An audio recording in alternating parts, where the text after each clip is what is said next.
Hola a todos, con esta clase vamos a completar el tema de membranas internas 1. Recuerden que en la clase anterior habíamos visto los diferentes mecanismos por los cuales las moléculas podían desplazarse de un compartimento a otro. Específicamente habíamos abordado el transporte regulado, que era el que se daba entre el núcleo y el citosol, y el desplazamiento de las proteínas desde el citosol hasta las mitocondrias por medio de un transporte transmembrana.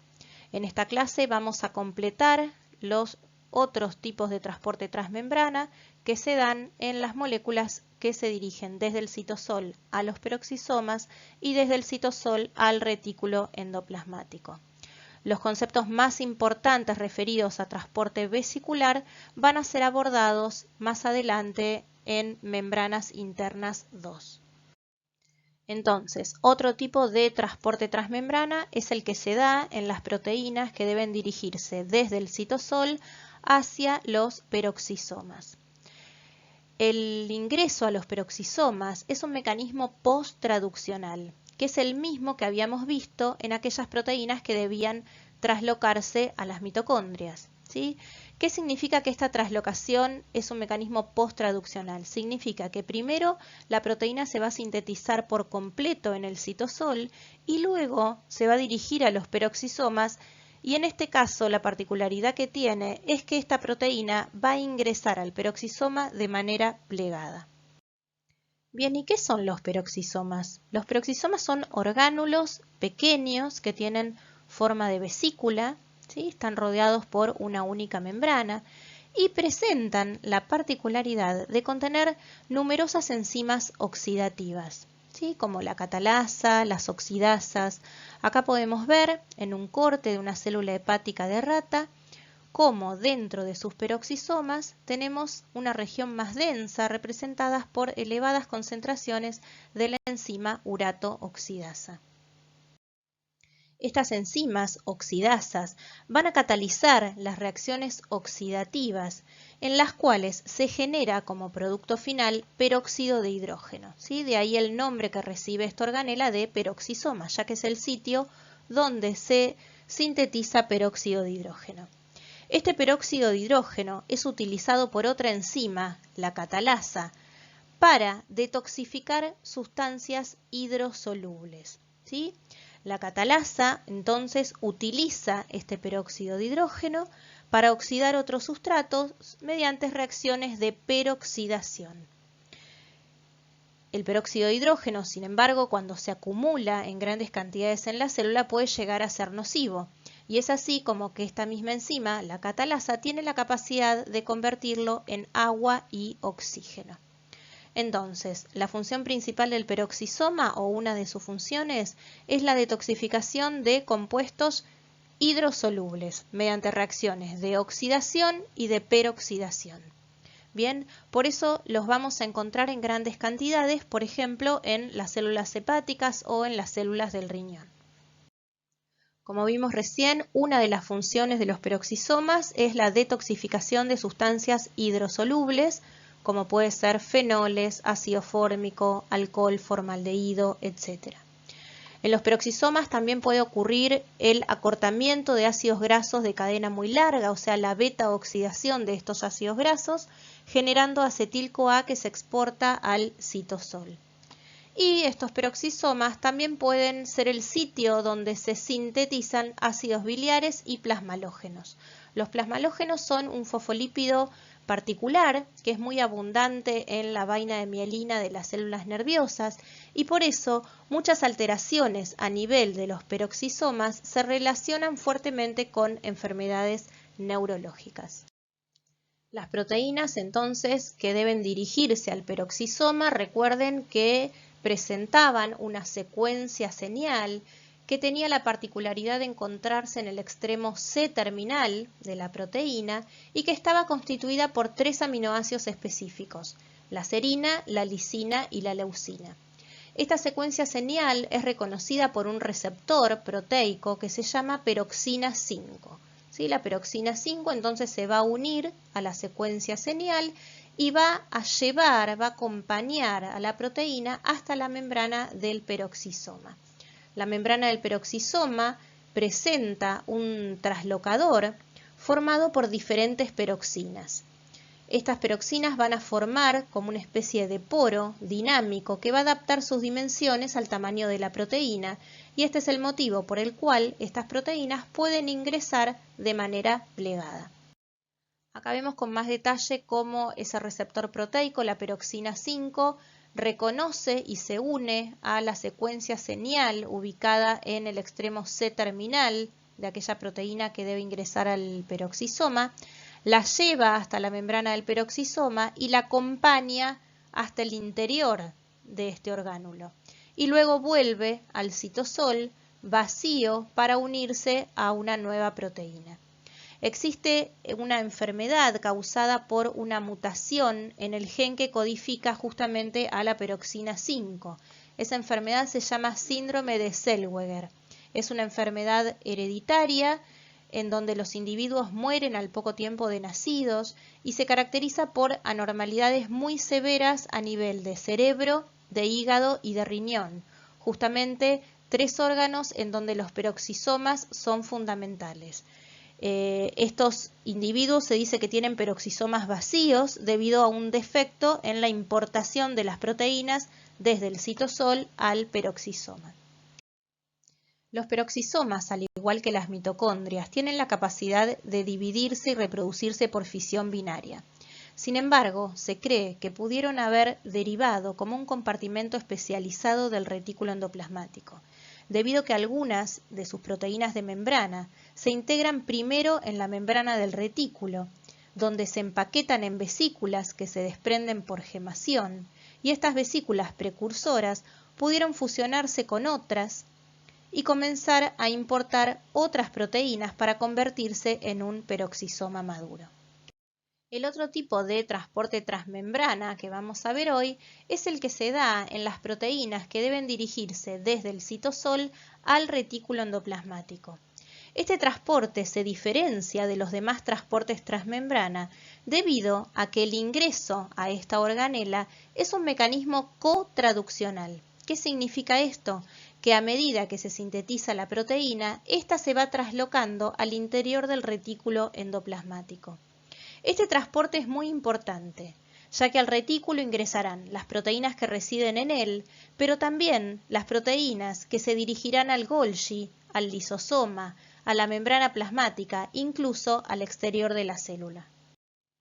El retículo endoplasmático es la organela más grande que tiene la célula eucariota y está constituida por una red de túbulos ramificados y sacos aplanados que se extiende desde la membrana nuclear externa por todo el citoplasma. Su función principal se relaciona con la síntesis de proteínas, la síntesis de lípidos, el almacenamiento intracelular de calcio, muy importante para la señalización celular, y la detoxificación de sustancias liposolubles. Acá vemos, tanto en una célula animal como en una célula vegetal, las cuales fueron modificadas genéticamente para expresar una proteína fluorescente en la membrana del retículo, cómo se distribuye ese retículo y se expande por todo el citosol. El retículo endoplasmático presenta diferentes regiones especializadas en cuanto a su función y su estructura. Estas regiones se denominan retículo endoplasmático rugoso y retículo endoplasmático liso. El retículo endoplasmático rugoso es aquel que se caracteriza por presentar ribosomas adosados a la cara externa de su membrana y se lo relaciona principalmente con la síntesis de proteínas. Este retículo endoplasmático rugoso va a estar muy desarrollado, por ejemplo, en las células pancreáticas, tanto exócrinas como endocrinas, ya que son células que sintetizan y secretan proteínas. El retículo endoplasmático liso, por su parte, carece de ribosomas adosados a su superficie y se relaciona principalmente con la síntesis de lípidos, el almacenamiento de calcio y la detoxificación de sustancias liposolubles. Este tipo de retículo, el retículo endoplasmático liso, va a ser por lo tanto muy abundante en aquellas células que sinteticen hormonas a partir del colesterol, como pueden ser las células de Leydig o las células ováricas, como así también va a estar muy desarrollado en las células hepáticas. debido a que estas células son las encargadas de producir lipoproteínas que transportan los lípidos por el torrente sanguíneo y es el sitio, además, donde ocurre la detoxificación de sustancias liposolubles a través del citocromo P450 que veremos más adelante. Las proteínas que deben ingresar al retículo endoplasmático presentan una secuencia señal característica. Recuerden que esta secuencia señal se ubica en el extremo amino terminal y es rica en aminoácidos hidrofóbicos. El ingreso de estas proteínas hacia el interior del retículo endoplasmático hoy dijimos que era un mecanismo cotraduccional. ¿Qué significa esto? Que la traslocación hacia el interior del retículo endoplasmático comienza, a realizarse antes de que la proteína haya finalizado su síntesis. Esto es muy distinto a lo que veníamos viendo. Recuerden que, por ejemplo, para el caso de las proteínas mitocondriales, las proteínas nucleares o aquellas que se dirigen al peroxisoma, primero se sintetizaban en el citosol por completo y luego se traslocaban e ingresaban a la organela destino. Por eso esa traslocación se denominaba posttraduccional. Para el caso de las proteínas que ingresan al retículo, esta traslocación ocurre de manera cotraduccional. ¿Y cómo se logra esto?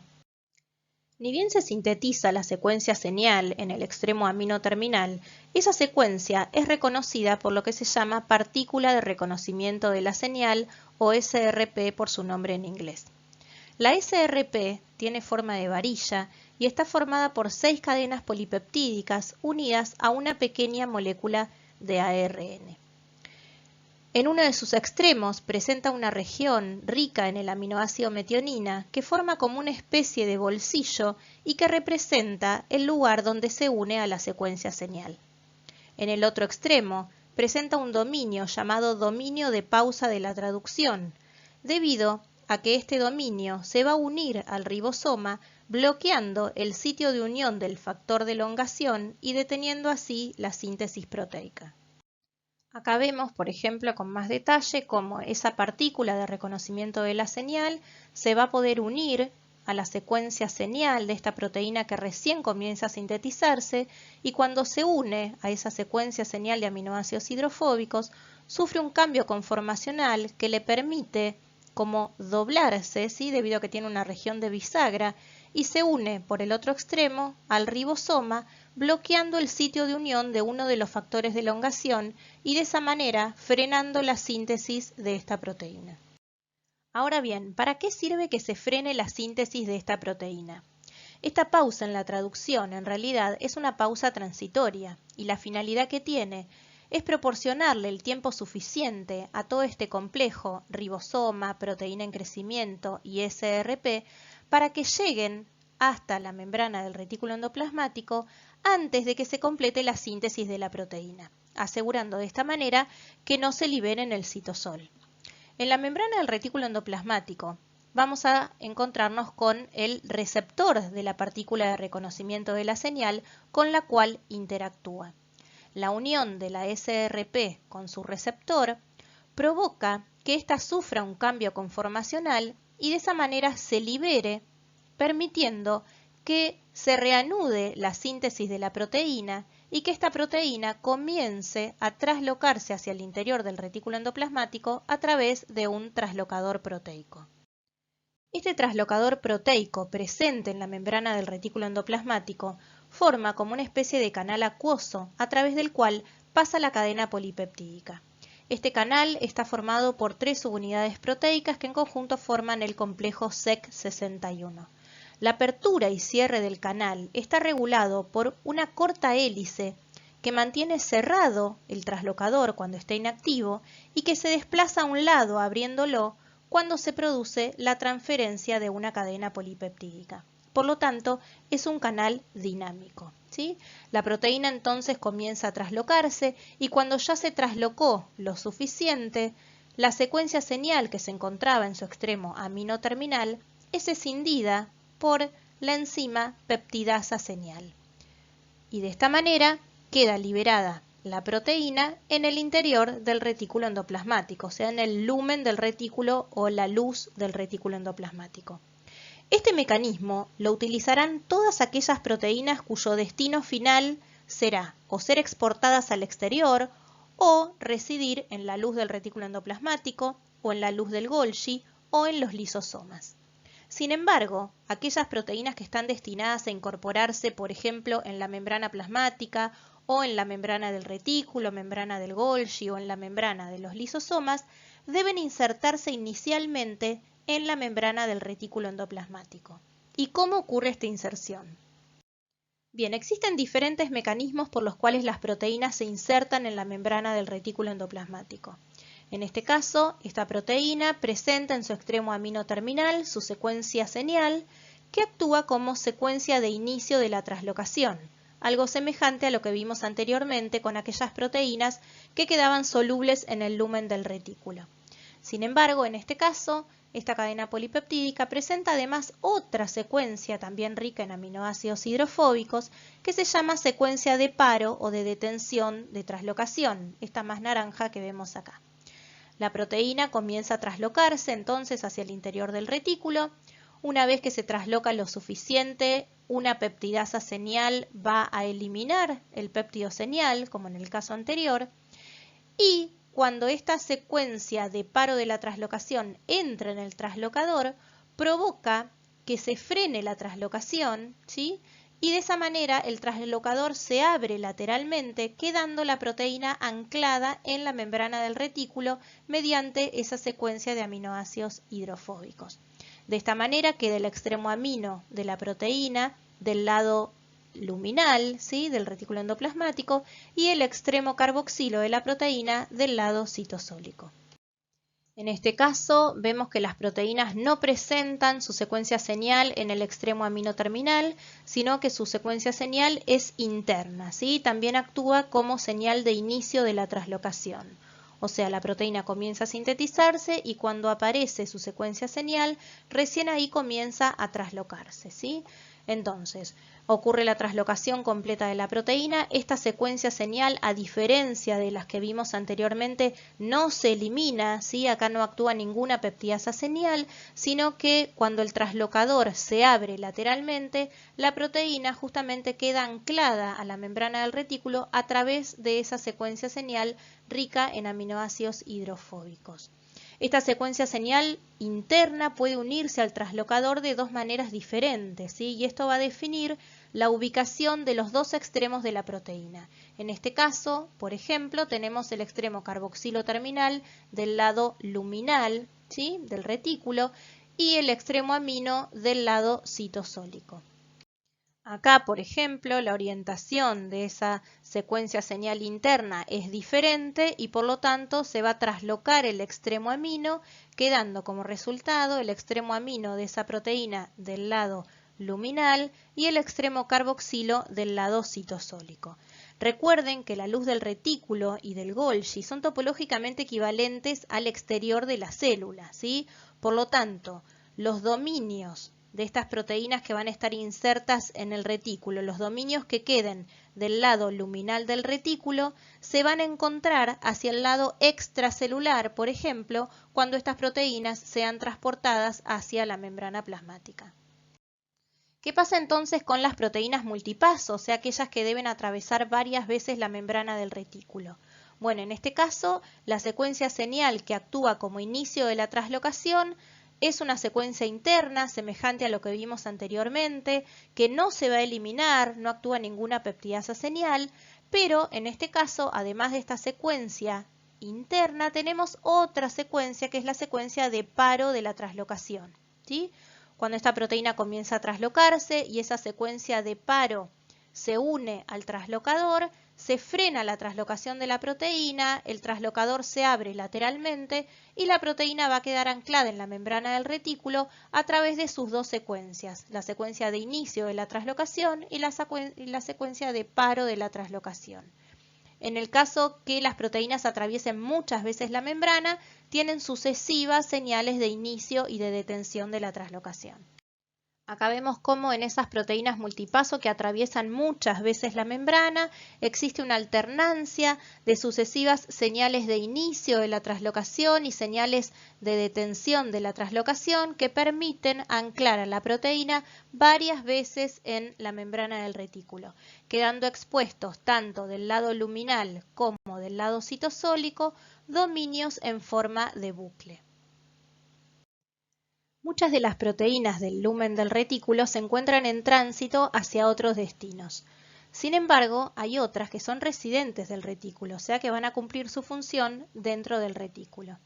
Para ello, estas proteínas presentan en su extremo C-terminal una secuencia de 4 aminoácidos característicos que se llama señal de retención en el retículo. ¿Sí? Esa señal de retención está dado por estos 4 aminoácidos, que son la lisina, el aspartato, el glutamato y la leucina.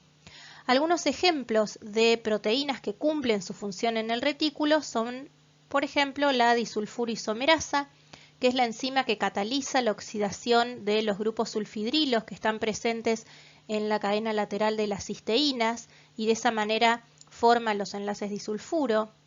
Y otra de las proteínas son las proteínas chaperonas VIP, que su función principal es reconocer aquellas proteínas que se encuentran plegadas de forma incorrecta.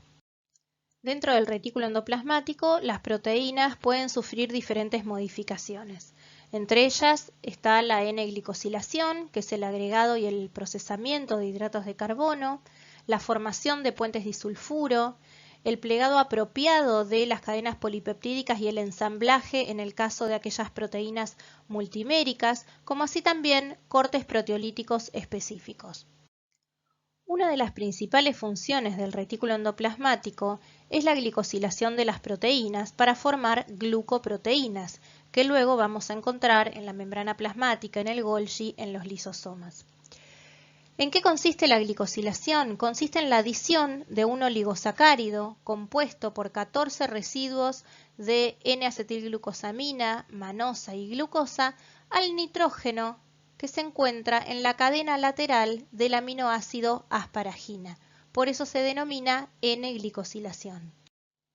En el proceso de N-glicosilación, primero se sintetiza el oligosacárido y luego este se transfiere en bloque a la proteína. El oligosacárido comienza a sintetizarse en el citosol, ¿sí? Y lo hace sobre una molécula que se llama dolicol. El dolicol es un lípido que está en la membrana del retículo endoplasmático. Este dolicol primero se fosforila y luego se le van adicionando los distintos monosacáridos que están previamente activados en el citosol con GDP o UDP. Estos monosacáridos se unen al dolicol mediante un enlace fosfato de alta energía. Cuando el dolicol está unido a 2 N-acetilglucosaminas y 5 manosas, ocurre lo que se llama salto a través de la membrana, donde este oligosacárido precursor pasa al interior del retículo endoplasmático, donde continúa su síntesis hasta completar los 14 residuos característicos. Una vez en el interior del retículo endoplasmático, este oligosacárido que está unido al dolicol se transfiere en bloque a la asparagina. Esto lo hace gracias a la acción de una enzima que se llama oligosacárido transferasa, que justamente lo que facilita es la unión del oligosacárido al nitrógeno de la cadena lateral de una asparagina. Estas oligosacáridos transferasas son enzimas que por lo general se encuentran asociadas a los traslocadores y presentan sus sitios activos del lado luminal del retículo. Por eso, las pocas proteínas citosólicas que se glicosilan lo hacen de una manera mucho más sencilla. En el retículo endoplasmático comienza lo que es la modificación o el procesamiento de este oligosacárido, donde se van a eliminar 3 glucosas y una manosa. El resto del oligosacárido se sigue modificando en el Golgi, que lo vamos a ver la clase que viene. Estos oligosacáridos sirven de etiqueta para identificar el estado de plegamiento de las proteínas. En el retículo endoplasmático las proteínas se van a plegar. Ahora bien, si ese plegamiento se produce de manera incompleta, en su oligosacárido vamos a tener una glucosa terminal que va a ser reconocida por una proteína chaperona llamada calnexina. Justamente la función de la calnexina es lograr que estas proteínas se plieguen correctamente. Cuando se elimina esa glucosa terminal gracias a la acción de una glucosidasa, la proteína se libera de la chaperona. Si esa proteína logró plegarse correctamente, va a poder salir del retículo endoplasmático. Ahora bien, si la proteína sigue plegada de manera incompleta, va a ser reconocida por otra enzima, que es la glucosiltransferasa, que justamente lo que hace es agregarle una glucosa que previamente fue activada con UDP. De esta manera, ese oligosacárido vuelve a tener la glucosa terminal y por lo tanto, esta proteína vuelve a ser afín a la calnexina que la va a ayudar a plegarse correctamente. Este ciclo va a ocurrir hasta que la proteína pueda plegarse correctamente y recién ahí pueda salir del retículo endoplasmático. En algunos casos, sin embargo, esas proteínas no se pliegan correctamente y muchas veces se acumulan, generando lo que se llama respuesta de proteína mal plegada o estrés del retículo endoplasmático. Este estrés del retículo endoplasmático va a desencadenar diferentes mecanismos que van a tener la finalidad de evitar, ¿sí?, el plegamiento anormal de las proteínas. En primer lugar, se va a inducir, o sea, se va a activar la síntesis de más chaperonas, que son las proteínas que ayudaban a plegar correctamente a las proteínas en el retículo. Por otro lado, se va a intentar frenar la síntesis de proteínas, cosa de que no lleguen más proteínas al retículo y no se sigan plegando de manera defectuosa. Si esas proteínas no se pueden plegar correctamente, se van a exportar al citosol y se van a degradar a través del proteosoma. Y si todos estos mecanismos de compensación fallan, la célula muere por apoptosis. Como les mencioné recién, entonces, cuando las proteínas no llegan a plegarse correctamente, son exportadas al citosol y degradadas vía proteosoma. Ahora bien, ¿cómo ocurre todo este mecanismo? Bueno, en primer lugar, dentro del retículo endoplasmático, esta proteína se va a unir a una chaperona con la finalidad de mantenerla desplegada para que pueda atravesar el traslocador que se encuentra en la membrana del retículo endoplasmático y poder llegar al citosol.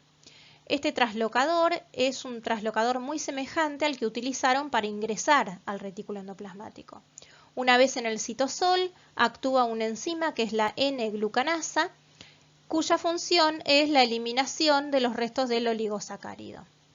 Luego de eliminarse el oligosacárido, comienzan a adicionarse a la proteína numerosas proteínas pequeñas llamadas ubiquitinas. Este proceso se denomina ubiquitinación y estas ubiquitinas son como una especie de etiquetas que le indican a la proteína que debe dirigirse al proteosoma para degradarse. El proteosoma es un complejo proteico en forma de cilindro que presenta en su interior actividad proteasa. Algunas proteínas se van a unir covalentemente a un glucosilfosfatidilinositol. El glucosilfosfatidilinositol es un glicolípido, ¿sí?, que presenta en su extremo un grupo amino perteneciente a una etanolamina. Las proteínas que se van a unir covalentemente al glucosilfosfatidilinositol en un primer momento se encuentran ancladas en la membrana del retículo por medio de una secuencia de aminoácidos hidrofóbicos presente en su extremo C-terminal. Una enzima va a cortar la proteína, quedando esta secuencia de aminoácidos hidrofóbicos anclada en la membrana y generando de esta manera un nuevo extremo carboxilo terminal. Ese carboxilo terminal se va a unir covalentemente con el grupo amino de la etanolamina. De esta manera, la proteína va a quedar unida covalentemente a la membrana a través de lo que se denomina anclaje GPI. Como estas modificaciones tienen lugar dentro del retículo endoplasmático, estas proteínas es muy común que las encontremos en la cara externa de la membrana plasmática.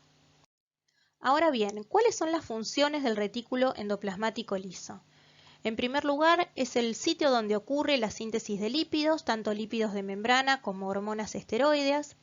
Participa en la detoxificación de drogas o metabolitos liposolubles a través de la familia del citocromo P450 y constituye uno de los principales reservorios de calcio dentro de la célula.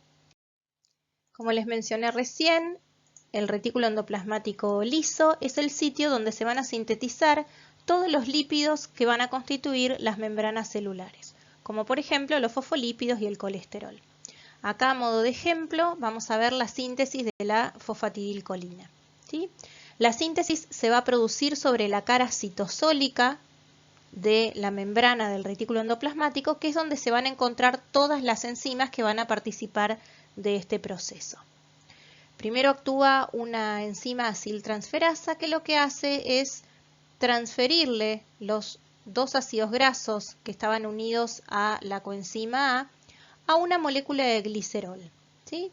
De esta manera se va a formar el ácido fosfatídico. Luego otra enzima, la fosfatasa, va a eliminar un grupo fosfato y va a convertir el ácido fosfatídico en diacilglicerol. Por último, se va a transferir un grupo polar, en este caso una CDP-colina, ¿sí?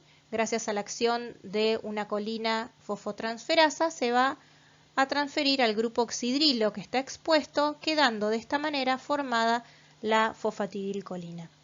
La fosfatidiletoanolamina y la fosfatidilserina se forman también a partir del diacilglicerol, pero el fosfatidilinositol lo hace a partir del ácido fosfatídico. Como dijimos recién, entonces los fosfolípidos se van a sintetizar en la cara citosólica de la membrana del retículo endoplasmático. Sin embargo, a estos fosfolípidos recién sintetizados no les va a resultar muy fácil traslocarse a la monocapa interna, debido a que presentan grupos polares que van a dificultar su pasaje a través del dominio hidrofóbico de dicha membrana. Para solucionar este problema existen unas enzimas que se llaman flipasas. Hay dos tipos de flipasas, las flipasas específicas y las flipasas inespecíficas.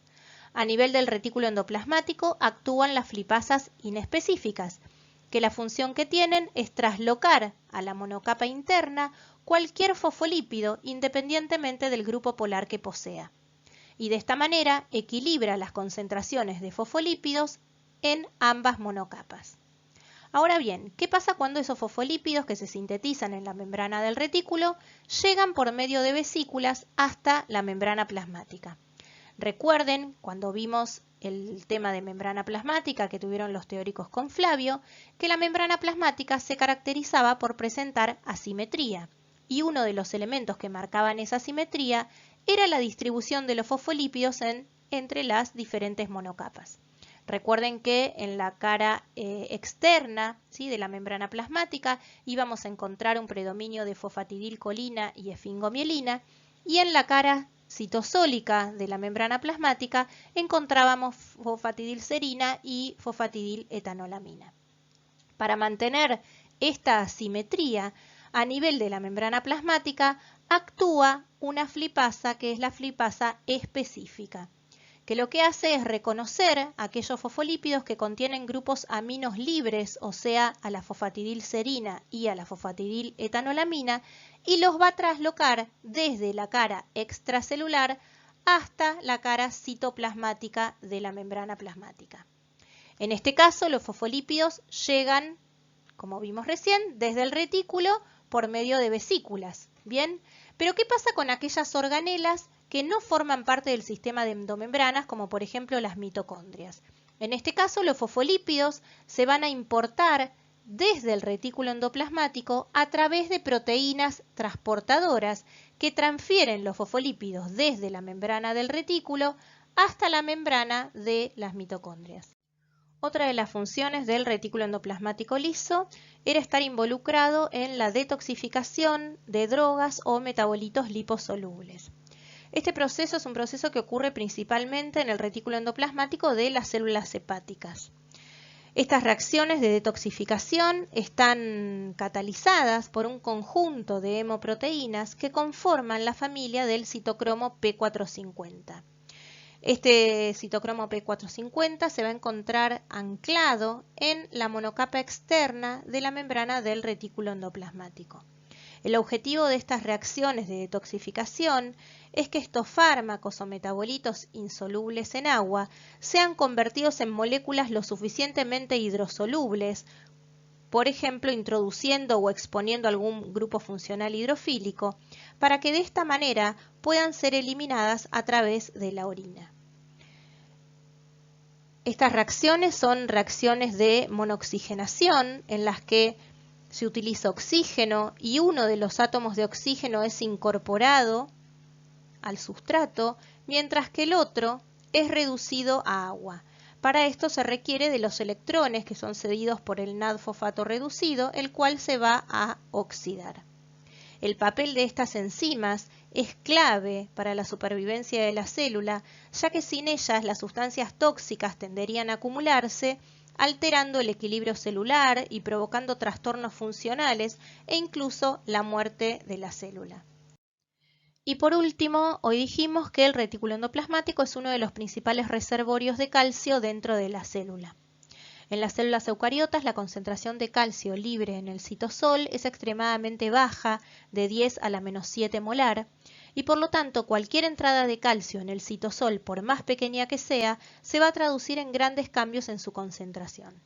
Existen una gran variedad de señales extracelulares que inducen un aumento en la concentración de calcio citosólico, el cual actúa como segundo mensajero provocando diferentes respuestas. Por ejemplo, en las fibras musculares, el aumento en la concentración de calcio, en el citosol, va a inducir a la contracción muscular. En estas células, el retículo endoplasmático liso se encuentra altamente especializado y se denomina retículo sarcoplasmático.